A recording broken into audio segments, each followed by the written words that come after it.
Бүгінгі видеода мен танымайтын адамның тойына кіріп кететін боламын. Ол жерге кіргендегі менің 4 мақсатым. Біріншісі тамақ жеу, екінші ойындарға активный қатысу, үшінші той иесімен суретке түсу, төртіншісі тілек айту. Кіргеннен соң бәрі жақсы болды, пока мынандай нәрсе болмағанша. Осылай қаш кеткенім өте повезло болды деп ойлаймын. Келесі видео тез шыққанын қаласаңыздар 222 мың подписчик немесе 2 мың лайк жинап тастайық. Видео өте қызық болды, еңбегім бағалап, енді өзім тойға кіріп басымды бәйгеге тіктім, так что лайк басып канал жазылып кетесіздер деген ойдамын. Кеттік, басайық. Йоу, бәріңе сәлем достар, сендермен әдеттегідей мен Ерда. Енді бәріқтарыңыз түсіңіздер деп ойлаймын, бүгінгі видеода не болатын. Бұл видео вообще жестко болды. Жестко болды дегенде кәдімгідей қобалжу болды. Ана жерде неше түрлі эмоциялар пайда болды. Так что сіздерден бір ғана өтініш. Лайк басып каналға жазылып кетіңіздер. Сонда осындай қызықты видеолар шығаруға өте көп мотивация болатын болады. Так что не істеу керек екенін білесіздер. Ал біз видеоны басайық. Короче, достар, мен келдім. И қазір мен біраз қобалжып отырмын кіргенге ше. Ешкім танымайсың ғой. Вообще прям ешкім танымайсың ғой жерде ше. Білмеймін енді. Той басталды деп бір әлі деп айтады.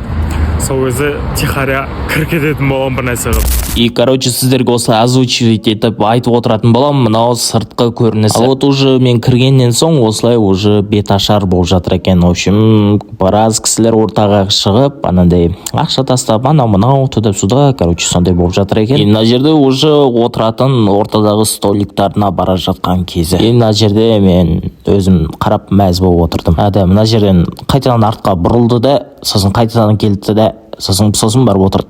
Неғып екен білмеймін, солай керек. Ал міне мына жер мен отырған жер. Ал той иесі болса мына жақтарға отырды. Кстати, біздің мақсатымызды ұмытпауымыз керек. Яқта уже тамақ келе жатыр. Мен уже қарным ашып тұр.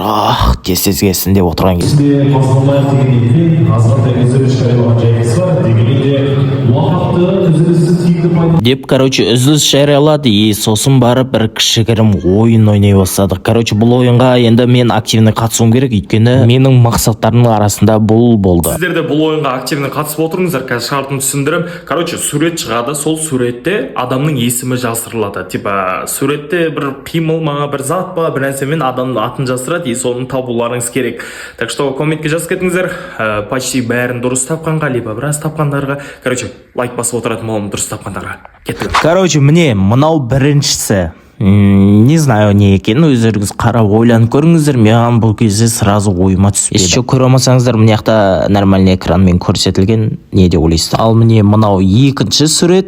Не де ойлайсыздар? И кстати, активный ойындарға қатысу керек. Так что қазір мен сол сияқтағы орындыққа барып отырып бір бәле деп әйтеуір жауап беруім керек. Короче, главный шығып бір нәрсе деп жауап берсем болды. Қате болса қате болсын, дұрыс болса дұрыс болсын. Короче, ал міне мынау үшінші сөз. Қандай деп ойлайсыздар? Бір ғана картинкамен бір адамның аты жасырылған екен. Короче, кім табады екен? Мен мынаған шығайын деп едім, бірақ та ана тәте бірінші отыр қойды. Так что шыға алмай қалдым. Ал енді мынау төртінші ба, бесінші ба, нешінші сөз? Короче, келесі сөз ғой. Мынау келесі есім. Сөз емес той. Именно осы сөзде Батырхан деген, короче, сонда есім келді да, мен жүгіріп бара жаттым. Үлгерем дедім, сөйтіп басқа біреу отыр қойды. Деп ол Батырхан деп айтып қойды. И мен де үлгермей қалдым, бірақ потом барып бір күшті нәрсе болды. Мен өкінішпен барып отырайын деп жатқанда мені шақырып қалды, кел деп. Шанс қой деп мен жүгіріп бара жаттым. И солай маған мына бір сөзді жасырды. Анау 50 цент деген, Короче, именно осы моментті дұрыстап отырмайды кейін. Короче, шығам. Мысалы, ана бағана тұрған қара нәсілді әншінің аты, типа 50 цент да? Оны былай аударғанда 50 теңге ма, сондай, короче. И мен оны 50 теңге емес, 15 теңге деймін. 15 теңге деген соң бар, арчаңда ақша тұрды. Значит, байлық. Сонда негізі мен 15 теңге емес 50 теңге деп аударған болсам, сонда 50 бай болып шетті. Бірақ та ана жерде 15 деп мен тупой сияқты аударып қойған соң өзім 15 бай деген жоқ қой деп ойлана отырдым. Бірақ орныма басқа біреу айтып кетті. Короче, өкінішті. Короче, бір видео түсіріп апты мені тоже. Так что бір жерден тауып алдым да, и қазір сіздерге былай әдемілеп отырып көрсетемін. Әнші, бірақ андай бір ақшаның аты, бұл әншінің аты саны бар ішінде. Money ма? Money деген бұл ақша ғой ол. Money. Ал енді мына әншінің аты 50 cent. 50 cent. 50 центті қазақшасы қанша? 5 теңге. 5 теңге. Енді қандай адамның аты? ойнанса ердан адам нервысына тимейді болды дейсің. Айтшы міне. Елубай. Елубай! Тоғыз! Иә, жазбай қойыңдар. Жазбаңдар, үндемеңдер маған. Өйтіп мазақтаудың қажеті жоқ, так что сол короче. Өзім де өгініп отырмын. И солай, короче, біздің ең басы бір мақсаттың біреуі орындалды. Ол, короче, активный ойындарға қатысу болды. И потом тамақ жеу тоже орындалды. Барып беш бармақ бір нәрсе жедік қой. И енді той иесімен бір нәрсе қылып суретке түсу керек. Так что біз сол моментті асыға күтетін боламыз. Ну содан кейін жасымыз да кәріміз де бәріміз шығып короче биледік. Сосын барып мына жақта той иесілері вальс билеп атты. И сосын ортада тілектер айтты. Кстати, бізге де тілек айту керек болды, бірақ та мен анандай туған туысқандар жақындарының арасына шыға алмаймын да, типа дос анау мынау деген кезде ішіне фук етіп кіріп кетіп тілек айтуға болушы еді. И сол моментті күттім, бірақ та ол әлі болмады. Сөйтіп бір сағаттай өтті, бірақ бір сағаттың ішінде бір возможность болды менде. Короче, үлкендер уже қатты кәрі кісілер бар ғой, солар қайту керек болды да, типа көп отыра алмайды ғой. Сөйтіп қайтатын кезде типа той иесі шығып алып, короче, солармен, сол кісілермен суретке түсті. И потом бар менде де моментті пайдаланып қалу керек қой деп аккуратно барып менде де бірге суретке түстім. Мына жерде мен суретке түсіп жатқан көрген кезім момент деді. Солай жандарына жақындап енді әдемілеп отырып суретке түсіп алдым.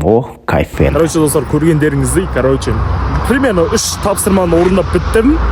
И бәрін істедім, бәрі нормально, бәрі четко отыр. Пока что, не знаю, бәлкім кетерде бір нәрсе болып қалар ма? Құдай сақтасын, еш нәрсе болмайды деп ойлаймын. Енді соңғы біреу қалды. Енді, не знаю, уақыт өткізіп болмау керек. Қазір тез ішке кіріп, күтіп отыру керек. Типа достары анау мынау деген кезде ішіне кіріп кетемін да.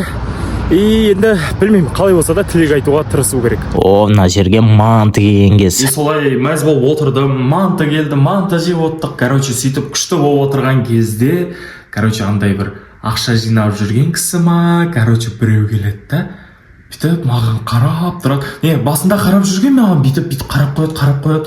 Типа, андай танымай тұр да, типа, білмеймін кім екен, бірақ та маған жаман көзбен алғайып қарап жүр. Ой, еще анандай той иесінің әке-шешесінің жағында бүйтіп жүр да, анау сөйлесіп туда-суда, бүйтіп қарған сайын маған бүйтіп жаман көзбен бүйтіп алғайып қарап қояды. Ема деп, мен шошып отырмын жерде, не болады екен, ема деп.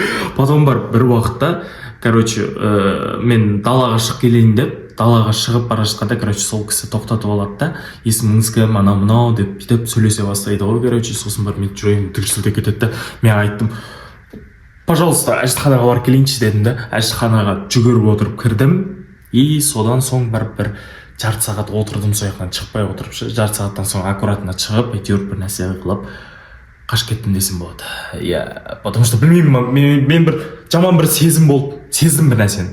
Так что бір бәле қылып қашып кеттім, короче, блин.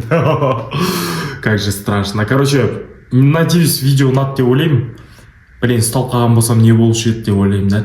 Короче, солай болды видео. Енді өкінішке қарай біреуін істей алмай қалдым. Енді сіздер нағылмайтын шығарсыздар деп ойлаймын. Енді как-никак үшеуіне істеуге тырыстым. Вообще сіздер үшін қызықты видео жасауға тырыстым да. Так что бағалап кетесіздер деп ойлаймын. Осы жерге дейін көргендеріңізге үлкен рахмет. Сіздермен әдеттегідей болған мен Ерда. И келесі видеода бірге кездескенше давайте.